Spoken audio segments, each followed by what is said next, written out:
Assalamualaikum warahmatullahi wabarakatuh. Alhamdulillahi rabbil alamin. Wassalatu wassalamu ala asrafil anbiya'i wal mursalin. Wa ala alihi wa ashabihi ajma'in. Bersyukur kita kepada Allah dengan mengucapkan Alhamdulillahi rabbil alamin. Berselawat kita kepada baginda Nabi besar Muhammad sallallahu alaihi wasallam. Allahumma salli ala Sayyidina Muhammad wa ala ali Sayyidina Muhammad. Qala al-musannifu rahimallahu ta'ala wa nafa'ana bi ulumihi fid daraini amin amin ya rabbal alamin. Terlebih baiknya membacakan Ummul Al-Quran kepada para ulama, para kiai, dan para guru-guru yang telah mengajarkan kitab Majalisus Saniyah ini, dan kepada pengarang kitab Majalisus Saniyah Syekh Ahmad bin Syekh Hijazi Al-Fashani, wabil khusus kepada Syekh Sulaiman Ar-Rasuli. Ala kulli hazihin niyah al-Fatihah. A'udzubillahi minasyaitonir rajim. Bismillahirrahmanirrahim. Alhamdulillahi rabbil alamin. Arrahmanir rahim. Maliki yaumiddin. Iyyaka na'budu wa iyyaka nasta'in. Ihdinas siratal mustaqim. Shiratal ladzina.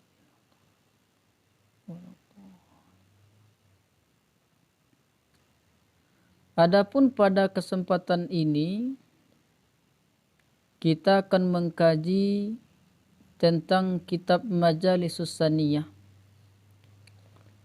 Bahwa kitab Majalisus Saniyah itu merupakan syarah dari hadis Arba'in An-Nawawi. Bahwa hadis Arba'in An-Nawawi itu sangat populer di kalangan santri di pondok-pondok pesantren. Hadis ini dipelajari, dibahas, dan dihafalkan. Karena memang di dalam hadis ini itu memuat pokok-pokok ajaran Islam, baik dalam segi akidah, segi muamalah, segi akhlak, dan lain sebagainya, sehingga mesti diketahui dan dihafalkan. Hadis Arba'in An-Nawawi ini itu banyak para ulama yang mensyarah. Salah satunya adalah Syekh Ahmad bin Syekh Hijazi Al-Fashani. Beliau hidup seorang ulama besar yang hidup pada abad ke-9,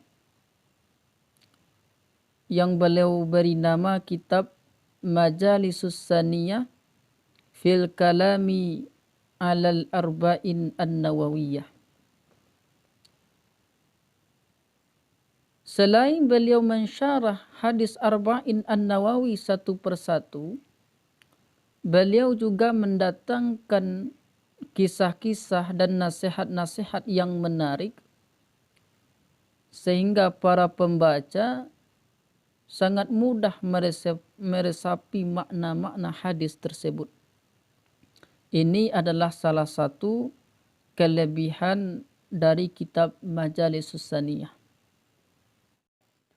Adapun dalam kesempatan kali ini kita akan membahas tentang keutamaan membaca kalimat basmalah. Bahwa kalimat basmalah, Bismillahirrahmanirrahim, itu maknanya sangat halus. Bahkan kalimat basmalah ini berpengaruh kepada pekerjaan yang kita lakukan. Andai kata dalam pekerjaan yang kita lakukan tidak diawali dengan membaca basmalah, maka pekerjaan itu akan terputus dari rahmat Allah, artinya kurang berkah. Tentu pekerjaan itu adalah pekerjaan yang dibenarkan oleh syariat Islam. Kata Nabi, kullu amrin zibalin la yubada'u fihi bi bismillahirrahmanirrahim fahuwa abtar. Tiap-tiap pekerjaan yang mempunyai kebaikan yang tidak diawali dengan membaca basmalah, bismillahirrahmanirrahim, maka pekerjaan itu terputus dari rahmat Allah. Artinya qalilul barakati, sedikit keberkahannya. Kalimat bismillah ini jika seseorang meyakini, maka ia akan memperoleh pahala yang besar. Dan jika ia mengucapkan, maka ia akan memperoleh seluruh cita-citanya. Bahkan kalimat basmalah ini pernah Nabi Nuh bertawassul kepadanya. Dan juga Nabi Sulaiman apabila ia mengucapkan bismillahirrahmanirrahim, maka seluruhnya tunduk kepadanya. Sehingga dikatakanlah bahwa kalimat bismillahirrahmanirrahim adalah kalimat penunduk segala sesuatu. Lalu Imam An-Nafasi juga beliau mengungkapkan tentang keutamaan kalimat basmalah ini di dalam kitab tafsir beliau. Kata beliau, qala an-Nasafi rahimallahu fi tafsirihi. Telah berkata Imam An-Nasafi rahimallah di dalam tafsirnya, qila dikatakan, annal kutubal munazzalata minas sama'i ilal ardi mi'atun wa arba'atu suhufin.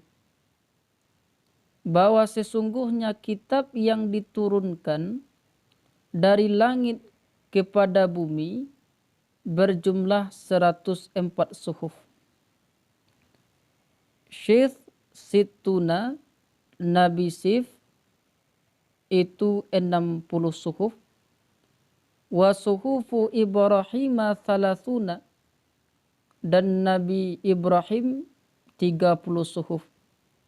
Wa suhufu Musa qabla Taurati asyratun, dan suhuf Nabi Musa sebelum Taurat itu 10 suhuf. Wa Tauratu wal Injilu waz Zaburu wal Furqanu, dan kitab Taurat dan Injil dan Zabur dan kitab Al-Quran. Kata Imam An-Nasafi di dalam kitab tafsirnya, beliau mengatakan bahwa jumlah kitab yang diturunkan Allah dari langit kepada bumi semuanya berjumlah 104 suhuf. 60 suhuf bagi Nabi Syith, 30 suhuf untuk Nabi Ibrahim, 10 suhuf kepada Nabi Musa sebelum diturunkan kitab Taurat, barulah kitab Taurat, kitab Injil, kitab Zabur, dan kitab Al-Quran. Lalu apa itu suhuf dan apa itu kitab? Suhuf adalah lembaran-lembaran yang berisi wahyu Allah yang diberikan kepada Rasulnya untuk disampaikan kepada umat manusia. Sedangkan kitab adalah kumpulan firman Allah Subhanahu wa Ta'ala yang diwahyukan kepada Rasulnya. Kumpulan wahyu itu dituliskan dalam lembaran-lembaran, kemudian lembaran-lembaran itu disatukan menjadi buku yang besar Dan kitab ini susunannya adalah sistematis sesuai dengan petunjuk Rasul itu sendiri. Setelah lembaran-lembaran itu berwujud menjadi sebuah buku, maka lazimlah dikatakan kitab. Ini adalah pengertian suhuf dan pengertian kitab. Lalu kata Imam An-Nasafi bahwa kitab yang diturunkan itu berjumlah 104, 60 suhuf untuk Nabi Syith, 30 suhuf untuk Nabi Ibrahim, dan 10 suhuf untuk Nabi Musa, baru Taurat, Injil, dan Zabur, dan Al-Quran. Wa ma'ani kulil kutubi majmu'atun fil Qur'ani. Dan seluruh makna tiap-tiap Al-Quran dan seluruh makna tiap-tiap kitab itu terkumpul di dalam Al-Quran. Bahwa kitab yang diturunkan berjumlah 104 tadi, seluruh kandungan makna itu dikumpulkan di dalam Al-Quran yang berjumlah 30 juz. Makanya Al-Quran itu dikatakan penyempurna kitab-kitab yang terdahulu. Wa ma'anil Qur'ani majmu'atun fil Fatihati. Dan seluruh makna kandungan Al-Quran yang berisikan 30 juz itu dikumpulkan di dalam surat Al-Fatihah. Wa ma'anil Fatihati majmu'atun fil basmalah. Dan seluruh kandungan makna Al-Fatihah dikumpulkan di dalam kalimat basmalah. Kitab 104, seluruh kandungan makna itu dikumpulkan dalam Al-Quran. Kandungan makna Al-Quran dikumpulkan dalam surat Al-Fatihah. Kandungan makna Al-Fatihah dikumpulkan di dalam kalimat basmalah. Bahwa kalimat basmalah ini merupakan satu ayat dari surat Al-Fatihah. Wa ma'anil basmalati majmu'atun fi ba'iha. Dan seluruh makna basmalah itu dikumpulkan pada huruf ba-nya. Kalimat basmalah kandungan makna itu dikumpulkan di dalam huruf ba-nya. Wa maknaha, dan maknanya bi kana ma kana wa bi yakunu ma yakunu.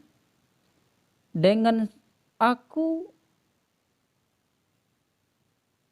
ada sesuatu yang telah ada, dan dengan aku ada sesuatu yang akan ada. Bahwa makna dari huruf ba itu adalah bi kana ma kana bi yakunu ma yakunu. Karena aku sesuatu yang telah ada dan yang akan ada. Sesuatu yang telah ada Allah yang melakukan, dan yang akan ada juga Allah yang memperbuat. Itu makna daripada huruf ba. Zada ba'duhum, dan telah menambah oleh sebagian mereka ulama, wa ma'anil ba'i fi nuqtatiha, dan segala kandungan makna huruf ba itu dalam titiknya ba. Bahwa kandungan makna huruf ba itu terdapat di dalam titiknya ba. Ay fi dzalika isyaratun ilal wahdati, artinya pada demikian mengisyaratkan kepada keesaan. Wahya, dan dianya keesaan, ada ta'addudi, tiada berbilang. Fahuwa maka dia tiada berbilang, itu al-wahidul ladzi la nadhira lahu, yang esa, yang tidak ada perbandingan baginya.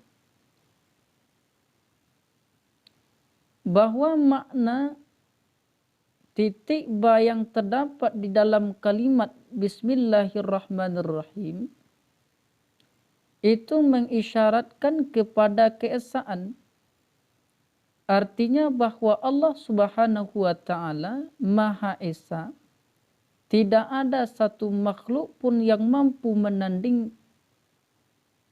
tidak ada satu makhluk pun yang dapat menandingi kekuasaannya Allah Subhanahu wa taala.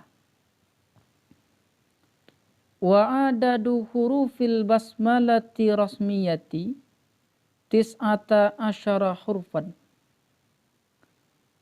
Dan jumlah huruf basmalah secara rasmiyah, tulisan, itu tis'ata asyara hurfan, 19 huruf. Wa adadu khazanatin nari tis'ata asyara khazinan. Dan jumlah penjaga neraka 19 penjaga. Bahwa jumlah huruf secara tulisan itu 19 huruf di dalam kalimat basmalah, mengisyaratkan kepada kita bahwa malaikat penjaga neraka itu berjumlah 19 malaikat. Kama qala Allah Ta'ala 'alaiha, sebagaimana firman Allah, Bismillahirrahmanirrahim, 'alaiha tis'ata asyara.